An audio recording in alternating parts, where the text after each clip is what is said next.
We got it, we know. Not that I know of. Dinner. Yeah. I thought I had enough time, but it just kept progressing on like this was working.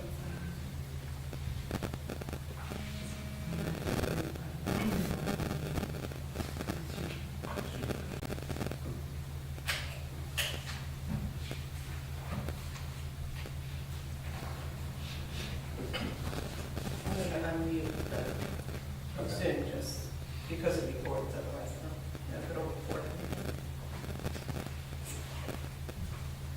Okay, that's 7 o'clock. So I'll call the meeting to order, the September 28th, 2023 Planning Commission meeting. Our first item of business is to approve the minutes from August 24th. They were on back, if you had a chance to review them, and they look okay. I'd like to entertain a motion to approve the minutes. I'll make a motion. Second? Okay. No further comments on the minutes? All in favor, say aye. Aye. Any opposed? Okay. We have open forum. Is there anyone in the public that would like to speak on anything that is on the agenda? Okay, it looks like there's no one.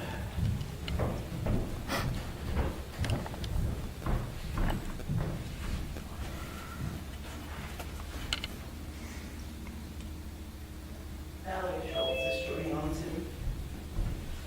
Valerie, can you hear us? It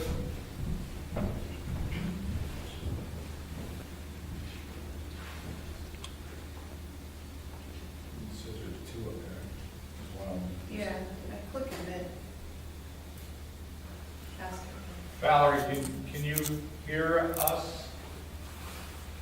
Yes, I can. Okay. Yeah, sometimes they do with the We just got, audio connect. we just got started. We're at the open forum on items that are on the agenda. Do you have anything? No, I don't. Okay. All right, thanks. We'll move on to our subdivision and land development applications, and the first of which is the 3193 Horseshoe Pike sketch plan. Jen, you want to, is there somebody here? I don't know if anybody's. Okay, Yeah. So they submitted this as a formal sketch plan for formal zoning review. So I'll give you a brief rundown, and then if you have anything to add. This is 3193 Horseshoe Pike. It's just to the east of the Grandview development with Rockwood Station. It's one of a 7-lot subdivision that was done along Horseshoe Pike many years ago. That lot is vacant at the time. It is a flag lot. And they're proposing to put a twin dwelling on it with a shared driveway, and it's depicted here as a singular lot, but it is noted on the plan that the lots are intended to be sold individually. So we'll hear their comments, but you'll note in the sketch plan review, we'll talk about our comments regarding that. But do you have anything you want to add? On the microphone or just? Absolutely. Okay. My first time on the. Just not name sure how it works. and address. Okay, so my name is Patrick Molina, so I'm representing the Molina organization. This is for 3193 Horseshoe Pike. I'm just not sure of the process here in the township. I've built in other townships before where I just submit the plans and get the letter back from the engineer, and then we just kind of figure it out. So this is a little bit different for me going, having to go to the planning commission. So I'm just looking for some insight on how the whole process works here in this township. Yeah, well, in this case, I think one of the questions that came out of the intention of the sketch plan review was to determine whether what you were proposing conformed with the zoning ordinance. Right. So jumping into the letter, one of the first, let me flip over on folder, comments has to do with original subdivision, the lot was designated, all of the lots in that subdivision were designated as for single-family dwellings. So in conversations with the township solicitor, she indicated that the board, may need to give approval to amend that original subdivision because of that note that was on there, to allow something other than a single-family dwelling on this lot. And then beyond that, in terms of zoning, twin dwellings are a permitted use in this zoning district. But generally, those are, each on their own, portion of a single family, like a fee simple lot. In this case, you note on the plans that the houses are to be sold individually, but what's the intention when it's shown as one whole lot? How were you planning on doing that? So that's where I guess I interpreted the subdivision plan 20-something years ago differently. So on there it says that single family is proposed. It doesn't say required. So then, to me, proposed is the same as me submitting a proposal. So that's why I proposed to go twin in a zone that allows for twins. Now, I do understand that it's not, that flag lots are not subdividable, but I kind of wanted to get started and get everything in and kind of go from there. But that was my thinking on why we did it that way. Additionally, I kind of feel that,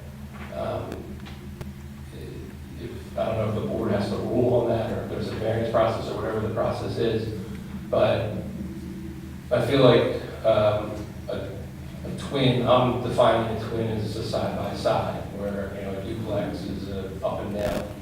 So to me, it looks like it's permitted in that area. I would rather build and sell two houses separately, and I would think that would be more beneficial to the township too, to have additional, have homeowners living there and two tax IDs. So I was hoping that they would overlook the flag lot requirement for that, as opposed to what I feel like could build a legal duplex there, and it would be a one owner rental property.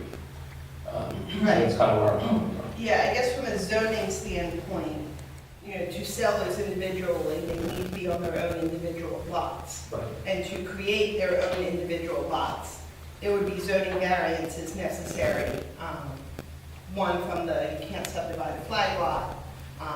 The other ones might get into lot width at the street line and things like that. So if the intention is to create two separate lots here, That's the original. then a plan will need to be developed that shows where that division line, is going to be, so that we can determine what all the variances would be necessary, so that you could then submit an application to the zoning hearing board for that relief.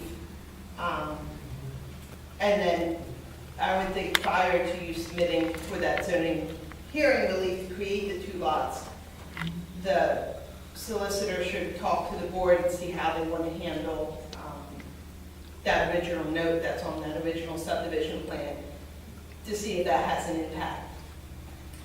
Will that require, On there. zoning relief? A note on the plan or a recorded plan? Will I that, think a note on the recorded plan won it, because that would have been a note approved by the board of supervisors. And I know that Beth, the solicitor, indicated there were certain waivers granted to allow that subdivision to happen with the number of plots and everything it did. So I think step one would be a request that the board of supervisors were to amend that original plan, and we would need to speak to the township solicitor for the exact steps to do that. Then if that was granted, your next step would be a zoning hearing application to carve this into two lots and get the necessary variances to do that. The other couple zoning notes, a twin, it requires 2 parking spaces per unit. A parking space is, I think it's 9 by 18 in our ordinance, it might be 10 by 20, but you don't have space shown in these parking areas for, you know, 2 of those parking spaces for each unit without interfering with that common maneuvering space. So that would need to be adjusted. 'Cause I don't know if that's something that they would grant the variance on, but, you know, that would need to be met. And then comment 6 under the letter about the driveway design. The zoning ordinance says the driveway design has to be in conformance with the subdivision and land development ordinance. So any deficiencies there would be waivers from the Board of Supervisors when you would get to the subdivision plan process.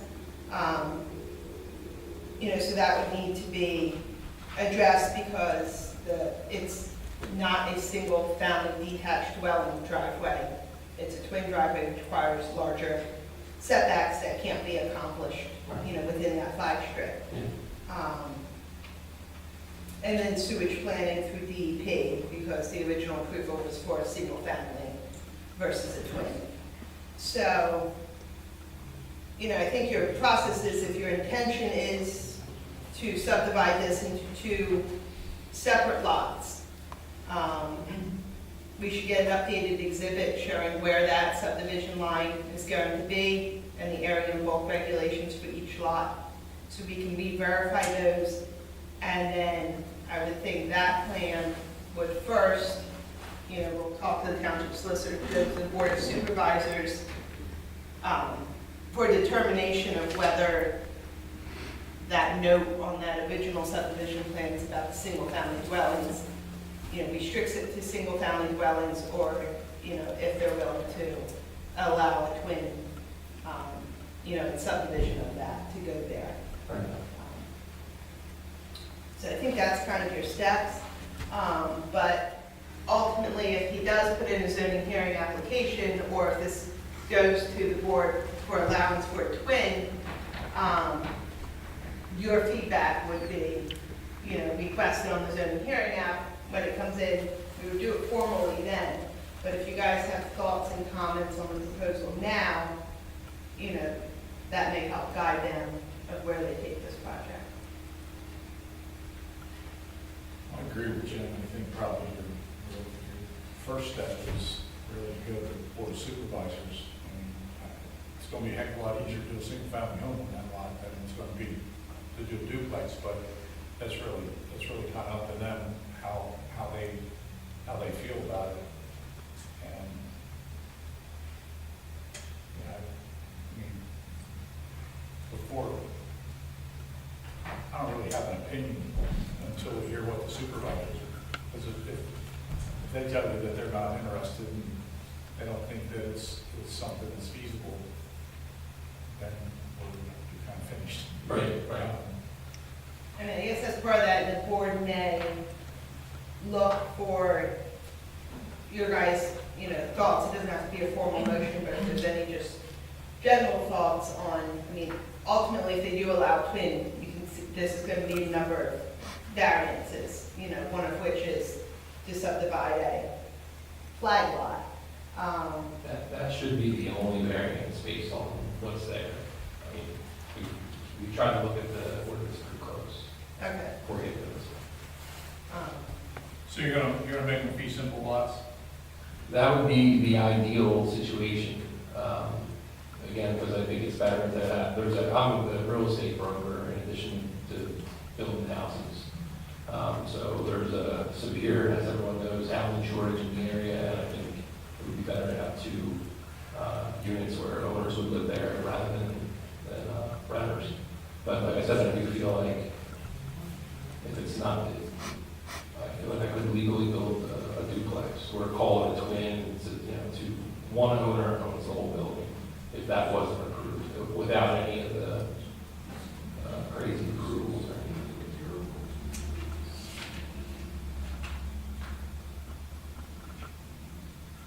Did you give it any thought to how you would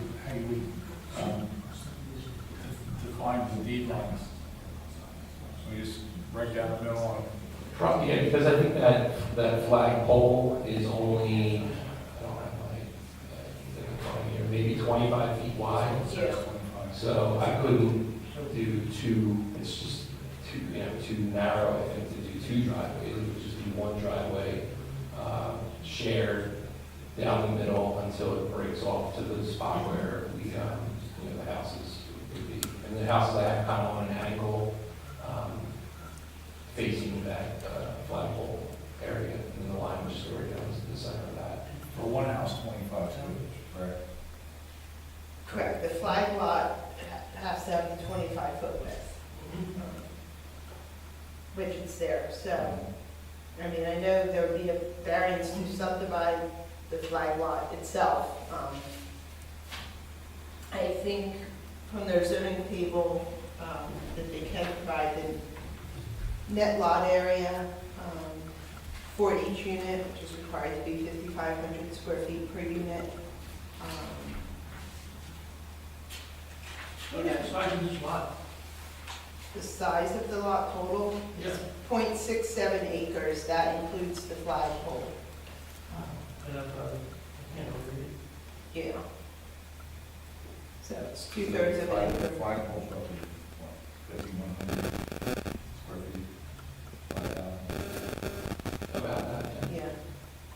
Yeah, because the net, 5,000 square foot for the access strips to the lots, and then there's a sanitary sewer easement that cuts through from the front edge of the hatched parking area, like forward, heading towards the street. I think it's 20 foot wide.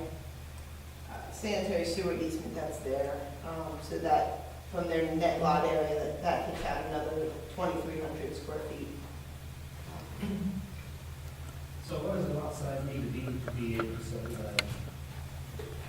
For a twin, this is now zoned neighborhood residential, so for a twin, each one has to have a net lot area of 5,500 square feet. So they can make the area, the net lot area requirements. I mean, it's showing on there, you would have to evaluate it once they draw those lot lines in, to make sure it can meet that with how you divide across. Just with the orientation of lot one, because the flag itself doesn't count towards that net lot area, nor the easement. What's minimum for what's minimum? 5,500 For each. square feet net for each. I don't think Well, they took their net, excluding the flag strip and the sanitary sewer easement, is 21,909. So half of that, if you were able to just, cut the lot in half, is 10,900. But you have to, lot one's gonna be kind of, you just gotta see how that resultant lot line, comes across and where they're gonna divide it, to make each of those fee simple lots. To check that, to check impervious coverage, and things like that, for any other variances. The biggest variance is gonna be subdivision of the flag lot, because that's, the ordinance reads that subdivision of the flag lot is prohibited. Yeah, that's a significant thing. Right. Is there still gonna be room for people to put sheds or decks or things like that? They show a little, that kind of striped area behind unit 1 and 2 is 150 square foot second story deck with lawn area below, is what they're showing. So that's Yeah, we designed it based on not having to play with, the last comment in there talks about stormwater design. So we tried to make it comply with the stormwater design from 23 years ago. So we went small on a lot of the impervious coverage, intentionally, so that we wouldn't have to do that. So then I have that note in there that now it has to be brought up to the original, which that's another area that I'm not as excited about. But that does. There was a proposal to put a manufactured home on here a couple years back, and that was the determination at that time that because of all the changes in the stormwater regulations, the original design didn't work. Yeah. doesn't meet. And that's kind of the reason, why it makes a lot of sense for me to do first a twin house that I can sell individually because of what the people who own it, when they tried to do what they did, they couldn't. And now what I have to pay them for the lot, I can't justify paying them that price by necessarily just building a single house. So that's kind of where I'm at with that. Yeah, it's not a big deal, but you're gonna have to, if you're gonna put that stormwater on one lot, you're gonna have to have some form of easement to get the water from all the buildings agrees. You're probably gonna end up with two B&Bs somewhere on each lot. I guess you can make that work.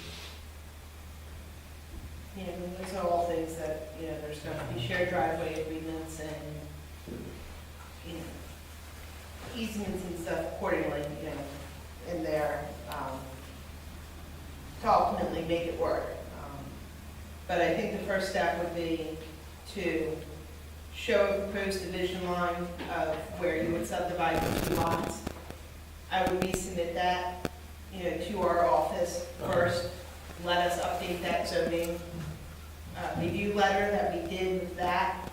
And then I would say take that to the Board of Supervisors for their comment and interpretation on that original note, on that original subdivision plan. That would be your first step. Yeah. Is it possible to talk to the board of supervisors prior to that? Because every time I go back to my engineer, it's costs money, so I had to. I can speak to the township manager and solicitor in the next couple days. I appreciate it. Yeah, ask them about that. Okay. Yeah, okay, any other comments at this time on this? Okay, Good. so, yeah, I'll talk to them and I'll email you. Great. Thank you. Thanks, everyone.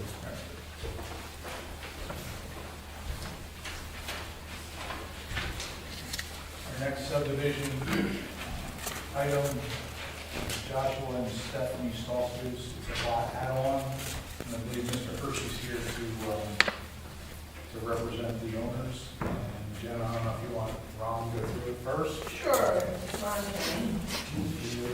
It's fairly straightforward. We have property that is located on the northern side of Beaver Dam Road. It would be west of the Tuttle Retirement Community. Current property owned by owner Kaufman is total of 89 acres, extends from Beaver Dam to the back portion right here. Property to the rear, on the northern side, is owned by Joshua Stoltzfus, and the premise of this plan is to take 42 acres, there's a field lane that kind of runs in this location, take 42 acres from the Kaufman property and then the Stoltzfus property. His current lot, as it exists, is 135 acres, so it'll be about 180 acres on approval plan. Both properties are in ag preserve, so we are working with the ag preserve board to formalize their land approvals for the land to be added to the Kaufman property. Thinking that's formally going to happen mid-October. It will be happening October 12th, which is right before the board's so we're working through that process. That's one of the things that we will be supplying to the township, is that through agriculture is formalized. We do have comments from Technicom dated September 19th. No issues with any of those comments. We'll get those comments addressed and they're submitted back to Jen for approval. There is no comment on there, number 5, which talks about landscaping and repairing buffer on the southern side of the property. More or less, there's a stream that comes kind of through there. We do show floodplain. We do show repairing buffer areas. Those areas are currently fenced off. They're not wooded, but they are fenced off. It's cultivated to to the fenced area, which is, I would say it's probably at least guessing 75 foot width of the fenced off area in between there, so I guess that's something that is commented from headed out on the other plan we talked about as well. But it is fenced off currently at this point, and not cultivated until, in there, it's on the screen. Was the fencing a result of the, when they preserved it? May have been, I don't know. I can't answer that. Yeah, it's not important. It's street bank fence? I'm sorry. It's street bank fence? Well, that's a new term for me. Yeah, it's one of the, like, conservation, That's a lot of the farms are required to do conservation plans, and stream bank fencing is one of the ag DMPs. what was the term you used? I call it street bank fencing. Oh, stream bank fencing. Yeah, Oh, stream okay. bank I'm sorry, fencing, I didn't, yeah, okay. Mhm. Yeah, that may have been part of their conservation plan. I mean, it's Yeah. obviously, it's fallow area, it's not, you know, cultivated or something like that. I don't think, I could be wrong, I don't think he has livestock on farm to speak of. You believe? No, I don't think he does. Yeah, I believe it. So it might be something that they just, wax down every now and again. It's definitely not tree or. So you're okay with addressing all the comments except for that one? Yeah, and I guess that's something that you guys would discuss. I don't know that, I mean, what we're doing, I don't know if it changes the character or anything there, but I guess it's an opportunity for you guys to address it if it's necessary. But, it's necessary. I would concur with that, if they don't as well, whatever they have for the conservation plan is adequate. So I guess we'd be looking for conditional approval based on our comments. Do you have any comments? No, Ron did my whole job for me. He's heard me enough times. You'll have enough time to stop and get a nice dinner. There we go, more than my sticking practice on the road. But as he said, it complies with the zoning ordinance requirements. The two comments there, drafting items for him to address, they don't impact the land that's being transferred. Ron always sets the pins ahead of recording of the plan so that there's no security required. He did submit draft legal descriptions. I just need one for the resultant lot that's losing the land to verify those boundaries. And then, again, the only item, as you noted, they do have to get ag preservation approval, so we would just look for that before we were to release plans for recording. And the only other thing would be if the planning commission felt any landscaping and the repairing buffer was required. We're just looking for feedback on that. And if not, looking for two things. One would be a recommendation for a conditional final plan approval contingent upon the September 19th letter. And the other thing would be a motion for Gary as chair to sign the sewage planning non-building waiver once it's approved by the township SEO. We'll hold both at the same time? Yes, you could. I'll make that. I'll second it. We have a motion and a second. Questions, comments? And is that assuming, I'm assuming by lack of comment, that includes no need for repairing buffer landscaping since there's no change to the plan? You're okay with that? I'm actually fine with that. Me as well. Okay, so motion and a second. All in favor, say aye. Aye. Any opposed? Okay. Thank you for your time. That would be.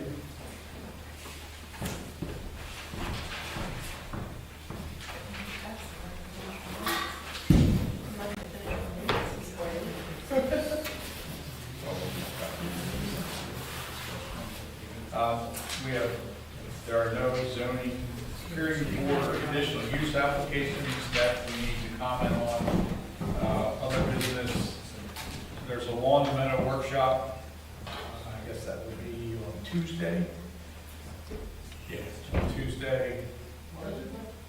It's a lawn and meadow workshop. And there was a flyer, I think that was in the, In your packet, it's, the township's part of the Christiana Watersheds Municipal Partnership that works together for the watershed health and part of the township's MS4 regulations. So they're offering a workshop on converting lawn areas to, naturalized meadows, stormwater benefits, because the township is part of that municipal partnership. It's free to, our residents and municipalities, HOAs, anybody that would want to go. So that flyer's in your packet, and I'm not sure, Christie may have a link on the township website, or I can send you one if you were interested in that. Well, there's a link right here. Oh, or it's on the Yeah. form too, so you can type it in. Jen, can I ask a question? Sure, Ron. The plans for the cemetery, was that to be signed at the Board of Supervisors meeting in October? At the latest, I asked them to try and get the board members in sooner, so if they do, they will. But at the latest, that's when they'll be signed. Perfect. Yep, thanks, Ron.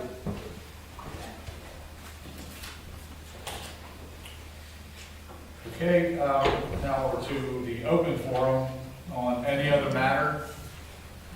Anyone in the audience that thinking they'd like to comment on? Still, Val, you still online? You have anything, anything for open forum? No, I'm good, but thanks. Okay. All right. There's nothing else. Our next week's meetings, our next month's meetings are on page 3. And I'll ask for a motion to adjourn. Make a motion to adjourn. Just a second. All in favor? Okay, thank you. Thanks for coming out, folks. Just a note for everybody, and it's a little bit ahead, November and December's meetings are the second Thursday of the month because of the holidays. So just put it on your calendar now. It's November 9th. November 9th, and I think it's December 14th. So, Jeff, we were talking about this subdivision, both properties are on ag reserve.